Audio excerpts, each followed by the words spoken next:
전능하신 아버지 하나님 천지의 창조주를 믿습니다.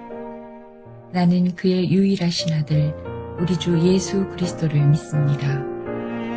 그는 성령으로 잉태되어 동정녀 마리아에게서 나시고 본디오 빌라도에게 고난을 받아 십자가에 못 박혀 죽으시고 장사된 지 사흘 만에 죽은 자 가운데서 다시 살아나셨으며 하늘에 오르시어 전능하신 아버지 하나님 우편에 앉아 계시다가 거기로부터 살아있는 자와 죽은 자를 심판하러 오십니다. 나는 성령을 믿으며 거룩한 공교회와 성도의 교제와 죄를 용서받는 것과 몸의 부활과 영생을 믿습니다.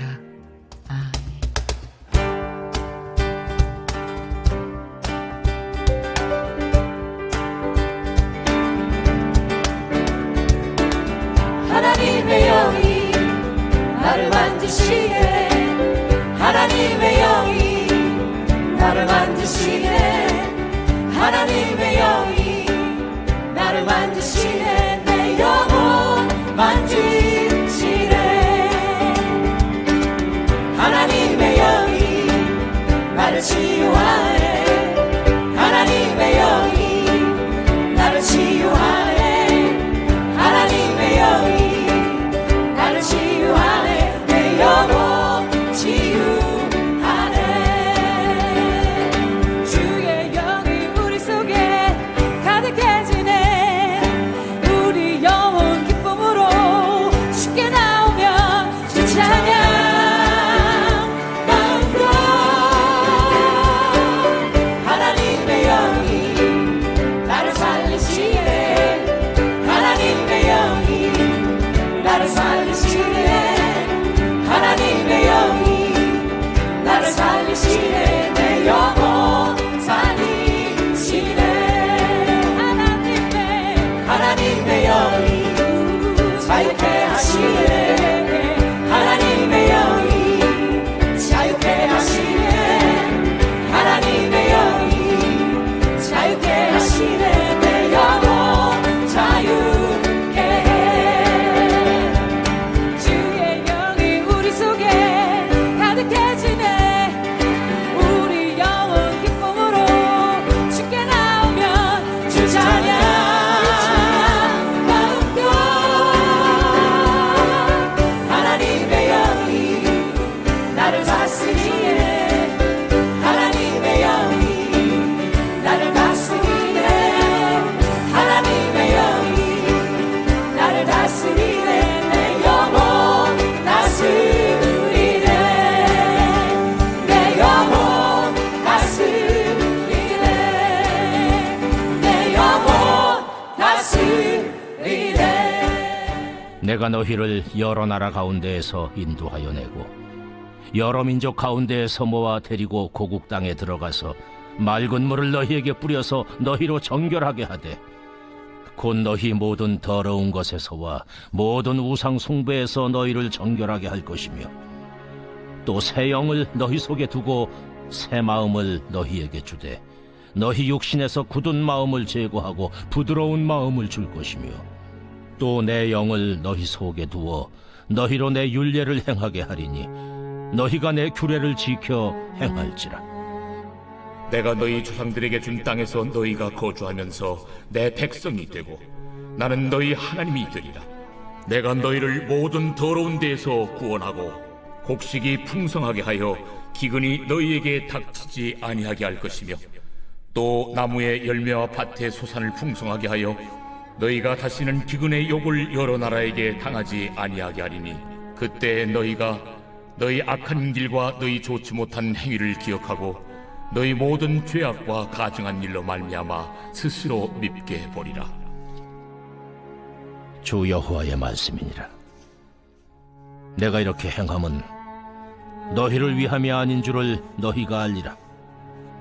이스라엘 족속아, 너희 행위로 말미암아 부끄러워하고 한탄할지어다. 여기저기 흩어져 살고 있었습니다.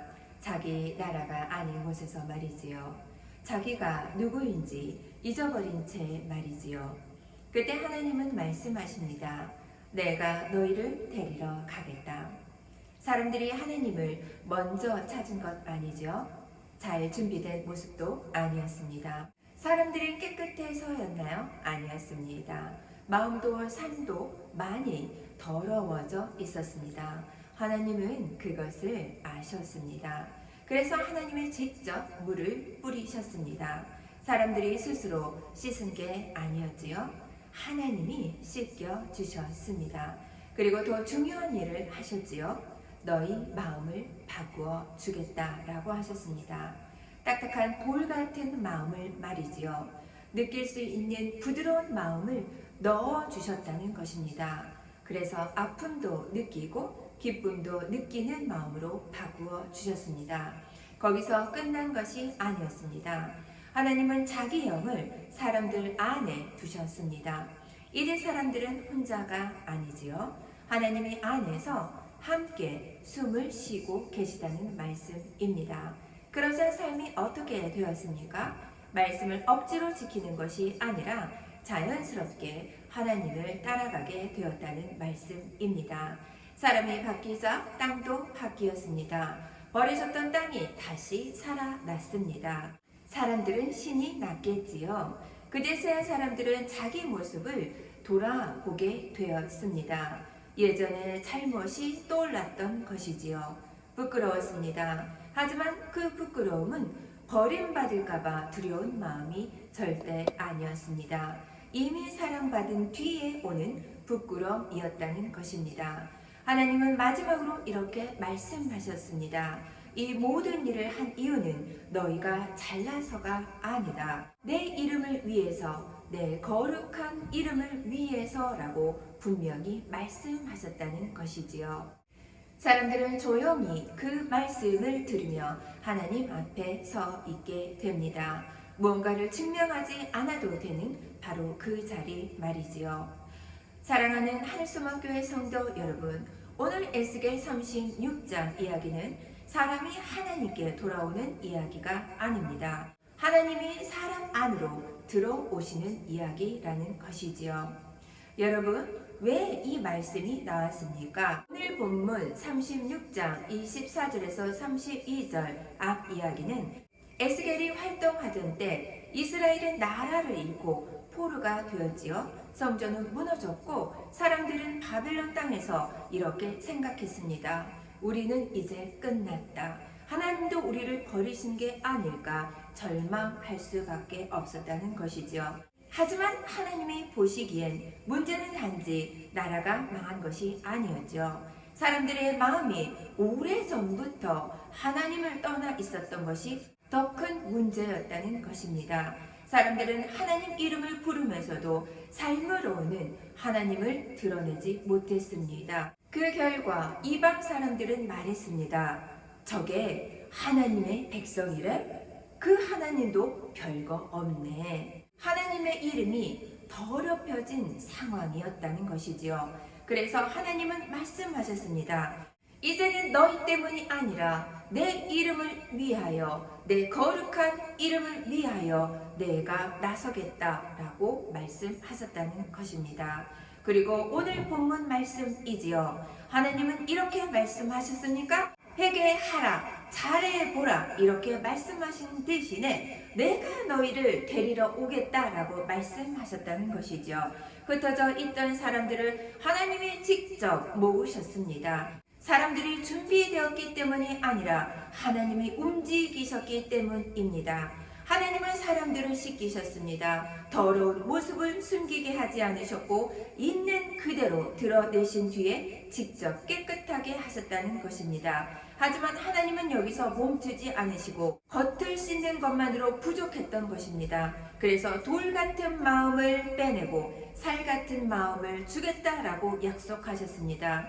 말씀을 들어도 느끼지 못하는 마음이 돌 같은 마음입니다. 사랑을 받아도 변하지 않는 마음, 이것이 바로 돌 같은 마음이라는 것이죠. 하나님은 이 돌 같은 마음을 바꾸어 주시겠다는 말씀입니다. 그리고 결정적으로 약속하셨습니다. 내 영을 너희 안에 두겠다. 이제 사람들은 스스로 애써서 하나님을 붙잡는 존재가 아니라 하나님 안에 함께 계신 존재가 되었다는 것입니다. 그래서 억지로 순종하는 것이 아니라 삶의 방향이 되어 버렸습니다. 오늘 본문 36장 24절에서 32절 뒷이야기는 무엇입니까? 바로 우리가 아는 그 유명한 마른 뼈 골짜기 이야기입니다. 뼈들이 완전히 말라버렸지요. 살아날 가능성이 전혀 없다는 이야기입니다. 그러나 하나님의 숨이 들어가 뼈에 살이 붙어 다시 살아 움직였다는 이야기입니다.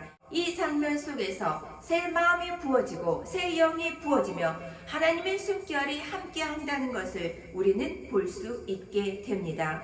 그 후에야 이스라엘이 다시 하나가 되고 하나님의 백성으로 살아가게 되는 이야기가 이어지게 된다는 말씀이지요. 에스겔 36장은 망한 사람들에게 다시 잘 해보라 라는 말씀이 아니지요. 하나님이 직접 사람 안으로 들어와 다시 살게 하시겠다는 약속의 이야기입니다. 맑은 물이 보이지 않습니까? 하늘에서 떨어지는 비처럼 하나님이 직접 뿌리시는 물입니다. 그 물 뒤에 새 마음이 놓이고 그 마음 안으로 하나님의 영이 들어온다는 말씀입니다. 그리고 그 영이 머무는 자리에서 사람의 삶이 말씀을 따라 움직이기 시작합니다. 이야기의 순서는 사람, 결단, 순종이 아니라 맑은 물이 뿌려지고 하나님의 영이 들어옵니다. 그리고 말씀으로 사는 삶이라는 것이지요. 우리는 이 장면에서 우리가 무언가를 해내는 사람이 아니라 하나님의 일들이 차례로 놓이는 현상을 바라보게 될 수 있지요. 맑은 물이 닿을 때 어떻게 될까요? 사람은 차가움을 느끼게 되겠지요.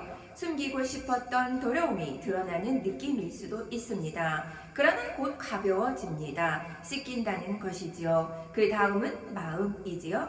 돌처럼 굳어있던 마음이 빠져나갑니다. 그리고 살처럼 말랑말랑한 마음이 들어온다는 것입니다. 눌리면 아프고 마음에 반응하는 바른 마음이 생긴다는 것이지요. 그리고 하나님의 영이 들어올 때 보이지 않지만 분명히 느껴지는 변화가 있다는 것이지요. 이제 혼자가 아니라는 것, 안에서 누군가 함께 숨쉬고 있다는 느낌이라는 것이죠. 하나님의 영이 우리와 함께 하십니다. 처음 감정은 안도는 아닐 것입니다. 노출이 되기 때문이죠. 맑은 물 앞에서 숨길 수 없다는 느낌 어떨까요? 하지만 그 다음에 찾아오는 감정은 두려움이 아니라 안정일 것입니다. 내가 나를 고쳐야 하는 부담, 그 부담이 사라지게 된다는 것입니다. 그리고 마지막에 뜻밖의 감정이 찾아오게 됩니다. 그것은 무엇입니까? 부끄러움이라는 것입니다. 이미 씻김을 받았습니다. 이미 영이 들어왔습니다. 이미 다시 살게 되었기 때문에 이제서야 자기의 모습을 정직하게 바라볼 수 있는 용기가 부어진다는 것입니다. 하나님의 영이 들어올 때 말씀은 짐이 아니라 바로 길이 된다는 것입니다. 또 하나 분명해집니다. 이 모든 일을 하나님이 하시는 이유, 그것은 무엇입니까? 사람을, 우리를 멋지게 만들기 위해서가 아니라는 말씀이지요. 하나님의 이름을 위하여, 하나님의 거룩한 이름을 위하여라고 본문은 기록되어 있습니다. 우리의 판단의 중심을 우리의 성취가 아니라, 인간의 성취가 아니라 하나님의 주도권으로 옮긴다는 사실을 우리는 명심해야 할 것입니다. 여러분 어떻습니까? 이 본문은 우리에게 결단하라고 말합니까? 아닙니다. 이렇게 우리를 초대하고 있지는 않습니까? 씻김을 허락하라, 자리를 내어주라 라고 말입니다. 맑은 물이 지나가도록 하나님의 영이 머무를 공간을 내어주도록 말입니다. 말씀이 삶이 이끌 수 있도록 말입니다. 우리는 단지 설교를 듣는 것에 머무르는 것이 아니라 하나님의 일 앞에 서 있는 사람이 된다는 것을 기억해야 할 것입니다. 그래서 우리는 무언가를 증명하지 않아도 되는 자리, 단지 우리는 이미 시작된 회복 안에 서 있는 것입니다.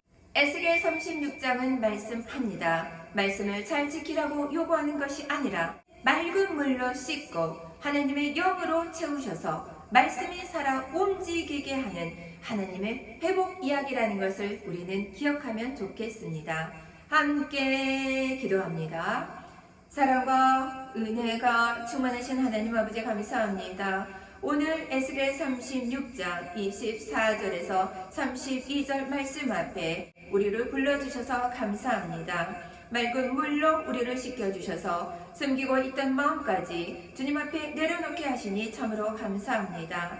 딱딱해진 마음을 빼내시고 느낄 수 있는 새 마음, 하나님의 말씀을 수용할 수 있는 새 마음, 주님의 영으로 우리 안에 함께 머물러 주시옵소서. 말씀을 억지로 지키는 삶이 아니라 주님의 영이 이끄시는 길을 자연스럽게 걷게 하여 주시옵소서. 모든 회복이 우리의 사람이 아니라 주님의 이름을 위한 이름을 고백합니다. 주님의 이름을, 주님의 거룩한 이름을 위한 이름을 고백합니다. 난 목사님 여기까지 강건하게 해주시고 선포되는 모든 말씀 가운데 하나님의 살아계신 말씀을 기억하며 회복되는 사랑하는 하늘소망교회 되게 하여 주시옵소서. 오늘도 우리 안에서 일하시는 주님을 신뢰하며 거룩하신 예수님의 이름으로 감사하며 기도합니다. 아멘.